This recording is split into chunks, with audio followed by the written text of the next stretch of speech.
Okay, so ito na yung... Sorry. Hindi mo narinig na nag-sneeze ka. So, best, Sanji. Ito ba, pwede ba siya mag-bless? Baka naman, kasi kanina pa siya Kasi nagka-flash out na yung gumawa sa akin. Kasi na pa ako second half ng booster box na to. Kayo, kamusta ba ang niya? Pag-open ng PRBO2, nag-enjoy ba kayo? Not good. So far, yung regular nag-open dito sa channel, hindi ito sa PRBO. I'm freshing out. Ito yung sabi ko masyado marami ng copy sa PRBO1 pa lang. Pero na, ito marami dito sa OPO9. Buggy. Tapos yung plus build, event card, si Teach. Yung nasa lobas ng SR. Si Luffy. Yun ulit. At yung Dawn card. Second pack for the second half.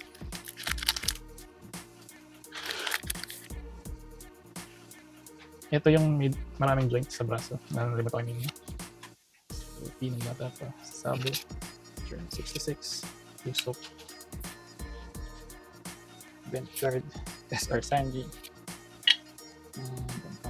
Event card. Another. Holo. Minami. Alam ko na ba't mo nakuha yung SP ni Luffy. Bakit? Kasi gusto ko yung SP ni ka, diba? Hmm. Ito muna. Mag-open dalit ng OP level. X-Drake. Yan, X-Drake nga pala. Sasabi ko na Drake, yung ano yung bro. Sanji. Koala.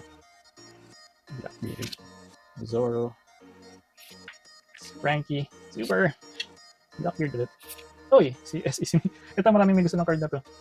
Doon talaga sa reprint nito. Ito si Bonplay. Si Okamaway. SEC Bonplay. At mukhang dumi ata natapos yung hits ng box na to. 3 hits din. Kasi sa first out, nawala natin si SP Luffy.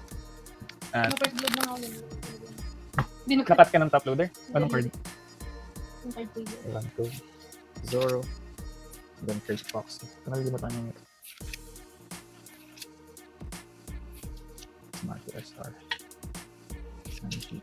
Walang pants. At yung Paybawan na doon card. Ngayon ito na kayo maka natin sa last pack. God pack. Last pack, God pack. Masada. Jinbe. Diba nagtuwing? Si Sanji. Nagtant ng siguro niya. Tapos si Sabo, SR, Luffy. And that's it. Ito yung nasa second half ng booster box nito. Thanks for watching. Bye!